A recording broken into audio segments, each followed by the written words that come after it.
Are we ready?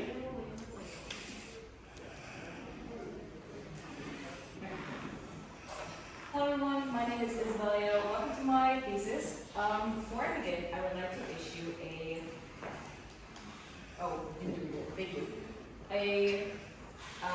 trigger warning. This presentation will have mentions of rape, sexual violence against children, and domestic violence. Please proceed with your own caution, and if you need to step out, I happily advise you do so.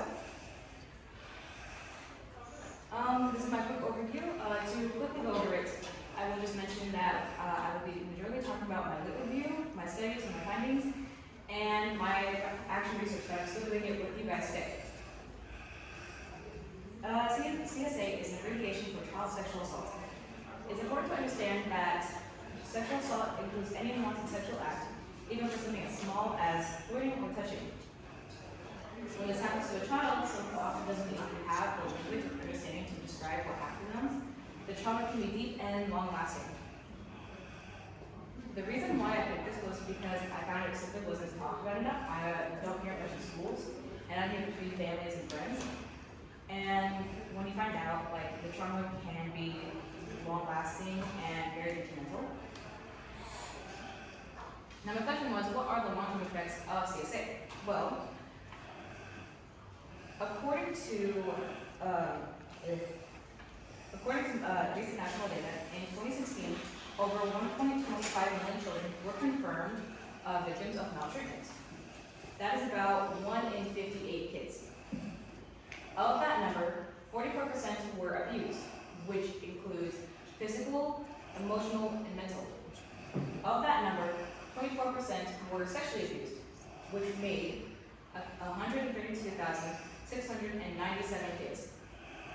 Studies make one thing clear: CSA is a global issue, one with long-lasting effects. Survivors may experience depression, anxiety, PTSD, trust issues, low self-worth, and serious struggles with emotional regulations, or even physical illnesses, such as self-harm, early onset puberty, upper respiratory illnesses, and gastrointestinal issues like IBS, or as some may know, irritable bowel syndrome.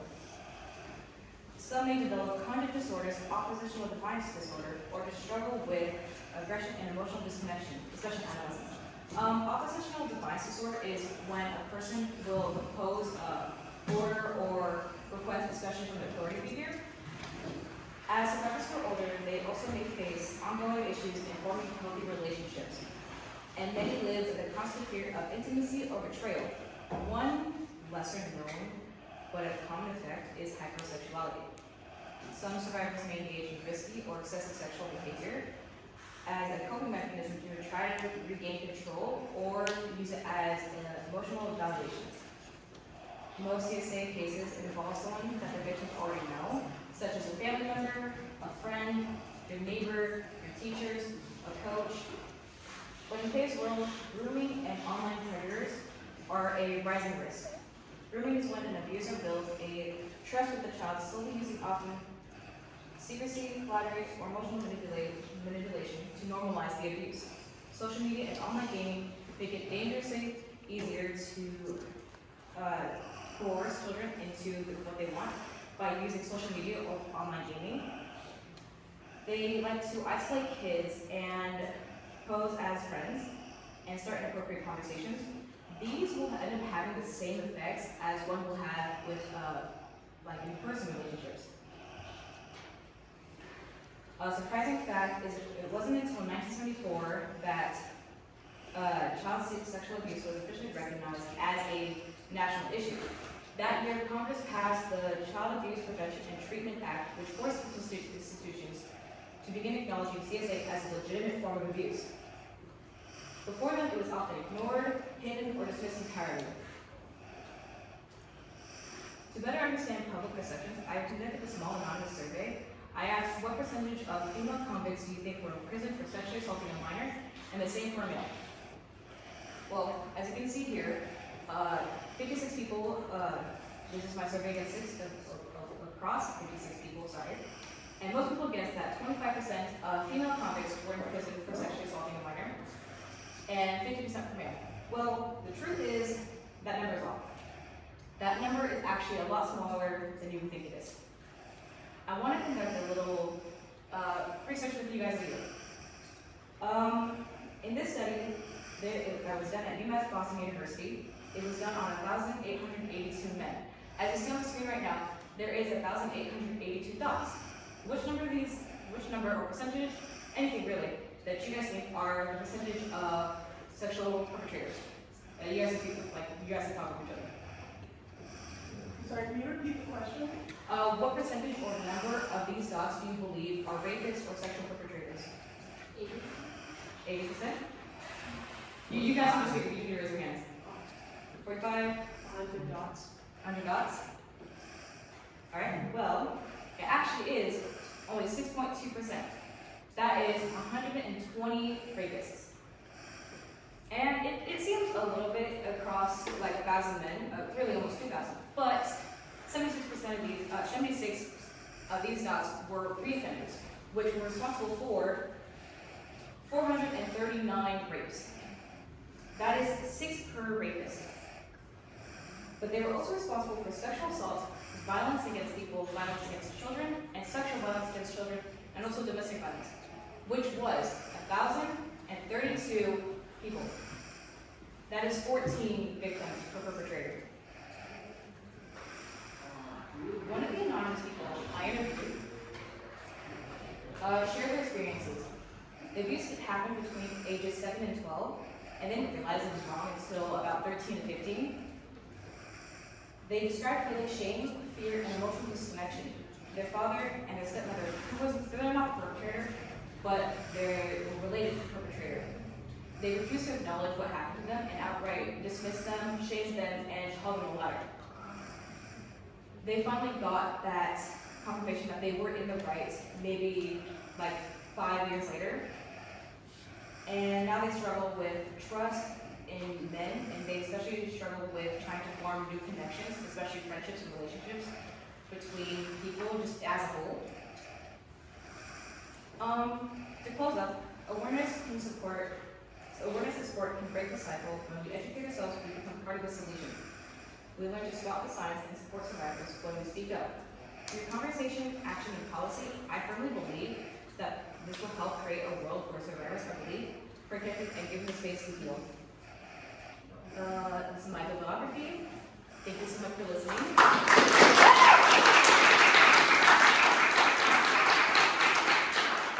there any questions? So why do you think it's common for survivors to not be believed? I really believe it's just feeling the shame. There's a huge stigma against people speaking out, and there's also this fear of how easy it is to be attacked online, and especially by friends. Especially if it happens when someone you're close to. If it's someone that you're close to, let's say you're in a friend group and a friend of yours did this to you. You don't want to think that your own friend would do this to someone. It's unimaginable. So this makes it hard for victims to speak out or to be believed.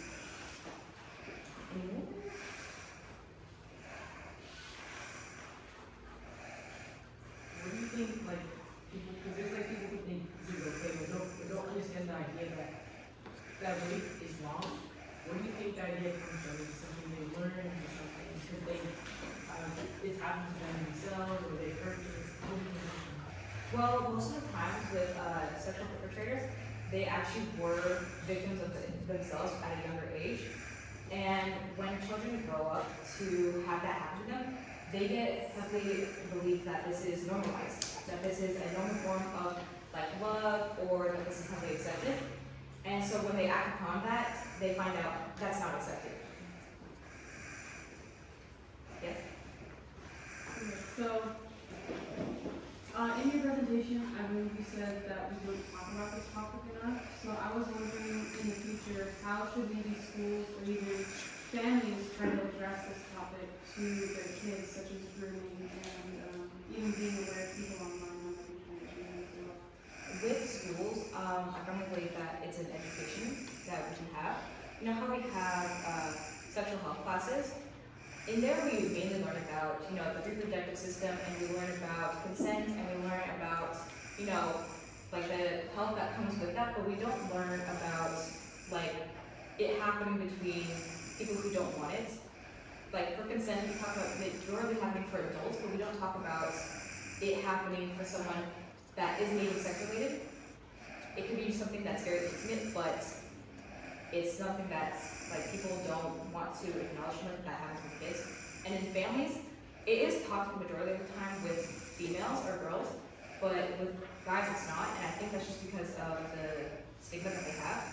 And I think that if parents and families are okay with like discussing this stuff happening, then that would lessen grooming and understanding the signs of it, or at least being victims of grooming. Why do you think we as a society, both like in the court system and just in general, like gloss over sexual assault so much? Like whether that's in children or adults. Or like even if they recognize that it's wrong, it's something wrong, people are rarely charged for it, or if they do, the sentence is like not very long, and people will say things like, oh, you don't want to ruin this young man's life over something that was so little, or like he's just a boy and he can't control it. Like why do you think we normalize it so much? I think this is like a long historical thing that's been happening. Sex, and especially back in historical times, sex with children were very common, and it was actually encouraged to do that. It was a method of trying to get them ready for marriage and adult life at such a young age, especially that with 9 and 10-year-olds, that when this happens now, people view it as some sort of like glorified thing. So I think that prevents people from trying to seek out action or trying to firmly imprison or punish like people who are rapists or perpetrators. Oh. When would like a good age be to start educating your children like on the topic? I firmly believe, I don't know if most people would agree, but I believe at ages 4 to maybe like 7, most cases happen at such a young age that it surprises people. People think, you hear it a lot in teenagers, but it happens a lot in people who don't have even the intellect to speak on it. So I think if you educate young kids, that will help prevent this happening. Alright. Oh. I've got a moral question. And if this was already covered, I apologize. I'm going back and forth between rooms. How might the long-term effects of child sexual assault differ as survivors move from adolescence into adulthood? And what kind of support did you find are most crucial at each life stage? I'm gonna find this out correctly.